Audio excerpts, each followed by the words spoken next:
Dear students, I welcome you to this lecture.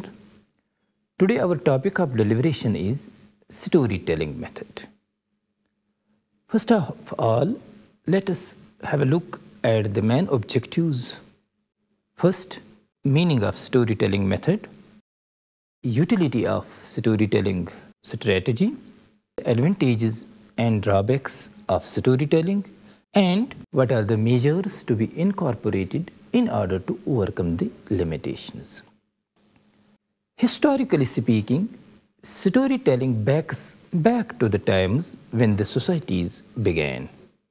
Leaders of smallest social institutions, the family, such as parents, grandparents, or other outspoken community members, were always regarded as proficient good storytellers.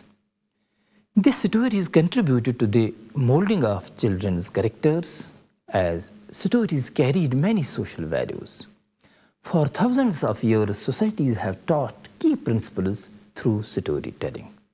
In some cultures, without a written language, storytelling was the only way to convey a society's culture, values, and history.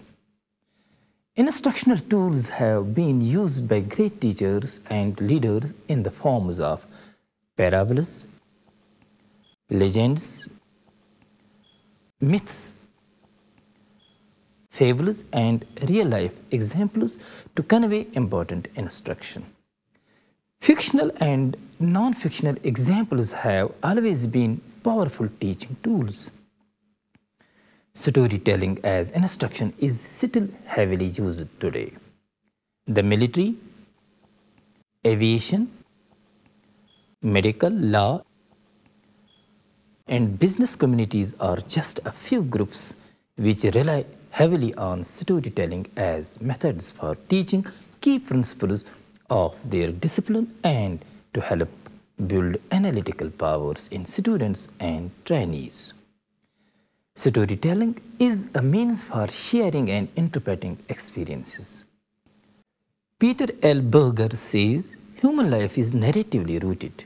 Humans construct their lives and shape their world into homes in terms of these groundings and memories. Stories are universal in that they can bridge cultural, linguistic, and age-related divides. Storytelling can be adaptive for all ages, leaving out the notion of age segregation.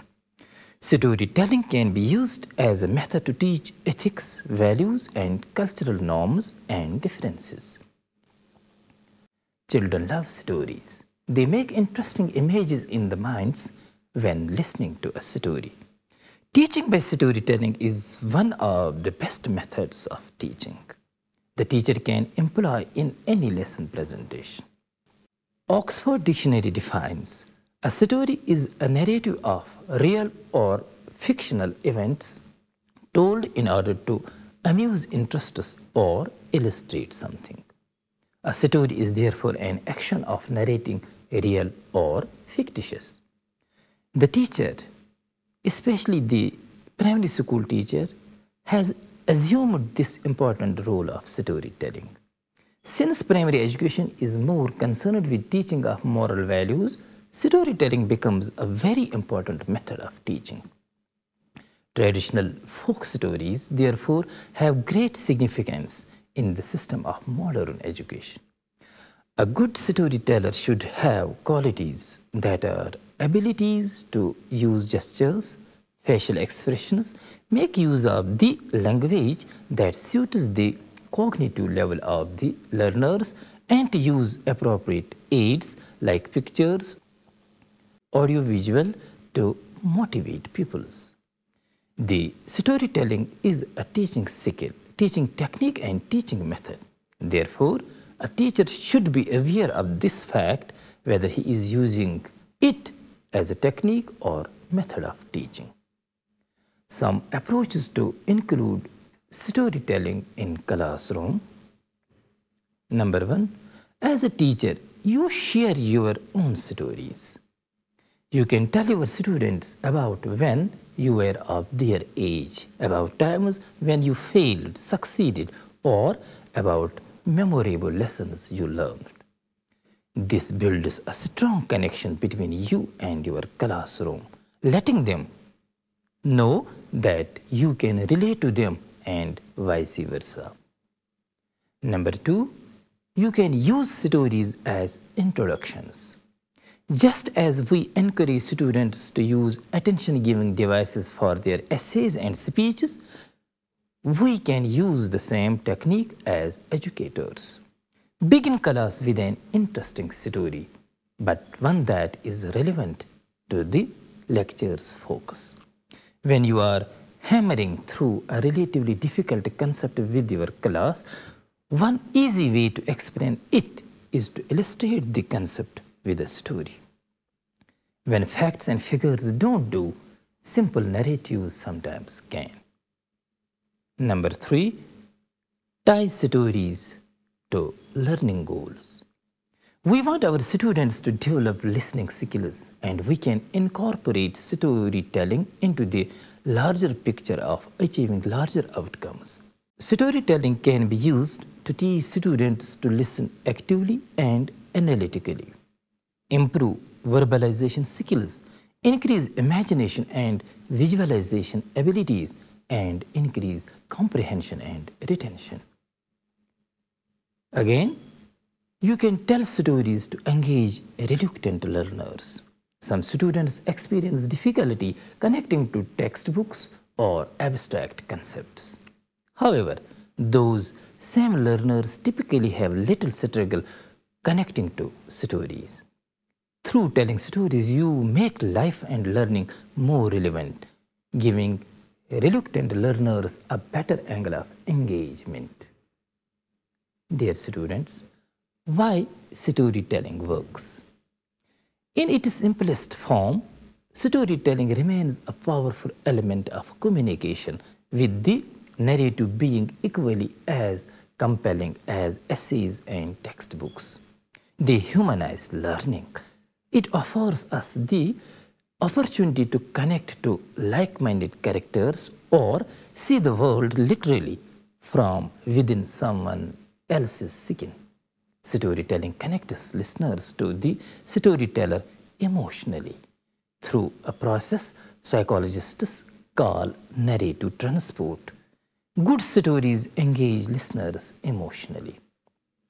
Stories touch our emotions and make us laugh, cry, fear, and get angry. A sharp contrast to a plain old presentation. Young learners share a remarkable variety of personal experiences, values, and ways of understanding. The language they learn in the classrooms is the tool they use to shape their thoughts and feelings. It is more than a way of exchanging information and extending ideas. It is their means of reaching out and connecting with other people. Stories can link not only between the world of classroom and home, but also between the classroom and beyond. Stories provide a common thread that can help unite cultures and provide a bridge across the cultural gap. How to capture the student's attention while using storytelling as a strategy? Students, storytelling has been around us as long as humankind. It is one of the most effective ways to communicate an important truth to another person. It is a connection point between two people. It gives meaning, context, and understanding in a world that is often filled with chaos and disorder. Because of this, educators must use stories if they hope to reach their students. Stories will stay with people much longer than facts or statistics. If a teacher becomes an excellent storyteller, he or she can ensure that any concept they teach will be remembered for years to come. Stories don't just work well for narratives, they can be used to illustrate scientific or mathematical processes as well. Take, for instance, the difference between learning a formula and the ability to solve that problem in the context of a real-life example. Stories bring information, knowledge, and truth to life. Utility of storytelling. Stories have a great value in motivating the children to read, write, and study various subjects. Short stories have also been found useful in enhancing the interest of children in their subjects. While storytelling is a teaching device, it can be a potent means of creative expression in the children. Stories stir their imagination, sharpen their intellect, and make them open in their expressions. In view of this, children need to be motivated to read short stories, to write and dramatize them. Even tiny efforts on their part to compose and narrate a few stories can serve as a good medium of self-expression. Storytelling is useful in languages, social studies, and also in algebra and pure geometry. Where intrinsic interest lacks, stories arouse interest. Storytelling may be of two types. Number one, where the teacher is a teller and the children are listeners. Number two, where a child is the narrator and the teacher and others make up the audience. The storytelling may be used as a teaching device as well as a recreational device. As a medium of creating interest in school subjects, it is very valuable. It also helps the teacher to know about his students. When children narrate stories, the teacher may check their language, intonation, pronunciation, vocabulary, etc. It is to see whether the children can organize a series of experience. The selection of stories may be according to the needs and interest of the students. Generally, make-believe stories find good audience with young children and stories of real-life interest with the older ones.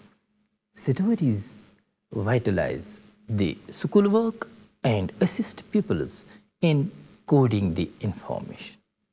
In storytelling, either a teacher or a student tells about an event, fact or fiction, opposite to reading it aloud to students.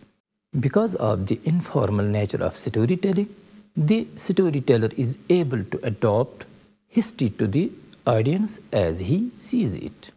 Storytelling develops an appreciation for and enjoyment of literature, provides with enrichment of language, vicarious experiences, develops students' listening skills, and motivates students to read. Storytelling as an art. Storytelling is one of the most important methods of teaching. It is an art which enables the teacher to come very close to the heart of students, and thereby he attracts their attention. This art of storytelling aims at presenting to the pupils through the medium of speech clear, vivid, interesting, ordered sequence of events in such a way that their minds reconstruct these happenings and they live in imagination through the experiences recounted either as spectators or possibly as participators. Storytelling enables the teacher to make lessons lively and interesting to the pupils. Stories of the great personalities, reformers, writers, saints, discoverers, and scientists, etc. must be told to the students. Storytelling helps in enhancing the interests of the students in the subject. It goes a long way in firing the imagination of the students.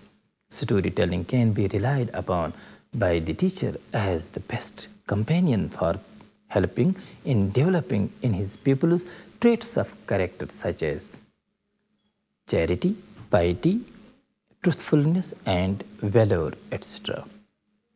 Now let us see the precautions in using storytelling technique. It is, number one, the language of this technique should be simple, easy, interesting, and effective. Number two, the style of storytelling should be clear and attractive. 3, the climate of classroom should be calm and quiet. Number 4, the actors of the story should be close to learners' situations. Number 5, the theme of story should be according to the mental level, interest and emotional stage of the children. Number 6, the story should be the means to serve the purpose of teaching, not the end. Number 7, the main objective of storytelling technique is to develop imagination, curiosity and interest among the learners. Number 8, the story technique should always be used orally. The reading should not be done. Number 9, the storytelling is an art. Every teaching cannot use it effectively. This skill is to be developed through micro-teaching or simulated social staff training. Number 10, at the end of story, some relevant questions should be asked to students to ascertain whether students could understand the theme of the story. The storytelling is a teaching skill, teaching technique and teaching method. Therefore, a teacher should be aware of this fact whether he is using it as a technique or method of teaching. In telling a story, the teacher should be guided by the following points. Number 1, suitable stories for the age of the student should be selected. A story that appeals and interests the 7-year child will not suit the child of 4 years of age. Small children of 4 to 5 years are interested in stories of boys and girls. The child of 7 or 8 years takes interest in hearing stories of magic and wonder, stories of giants, adventure and romance. Students of secondary stage take interest in stories of scientific discoveries. Number 2, the story should be short and the plot easy. Number 3, the teacher must know the story well that he wants to narrate. If he stops at the middle, it will detract charm from the story. Number 4, language employed in telling a story should be very simple and easy. Number 5, a story should be told and not read. The story loses a great deal of interest for the children if it is read. Number 6, the teacher should himself like the story and take interest in storytelling. 7, there should be plenty of action in the stories. Key sentences and phrases should be repeated as the children enjoy this repetition. The story should be loaded with activities and experiences familiar to the children. R. Strange has observed, stories for young children therefore should be told in terms of action and sense impression. Up to the age of 6 years, a child is most alive to moving things, energies, boats, horses and wagons, animals, boys and girls in action. Children lose interest when the action is interrupted by a long descriptive passage. In telling a story, one can notice the drop in interest during descriptive and explanatory portions and the flare up of interest again when the action is resumed. Since the young child's own activities and experiences are the ones most interesting to him, the first stories should be about experiences familiar to children. The 8th point, conversation, if any, in the story should be given in direct speech and not in indirect speech. 9th one, the method of introducing and developing the story should be thought out beforehand. 10th, the story should be told in a natural way and very vividly. Number 11, humor makes the story more interesting and should not be neglected. The next one, to make the stories more realistic, the teacher may use pictures and draw diagrams on the blackboard. 13th, the story should suggest and inspire the students to action. Point number 14th, the story must have some aim besides more enjoyment. The teacher must keep in mind the aim while narrating a story.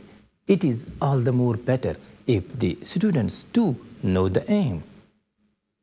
Now students, let us see some of the advantages of storytelling. Number 1, storytelling method creates immense interest in the classroom. Number 2, it develops the power of imagination. Number 3, it promotes the growth of people's creative talents through story writing, designing, drawing pictures, making models, etc. Number 4, it inculcates virtues in the young students. Number 5, it helps in understanding and remembering historical facts easily. Here are some disadvantages of storytelling. Number 1, it usually encourages exaggerations of facts which create misconception and wrong ideas in the pupils.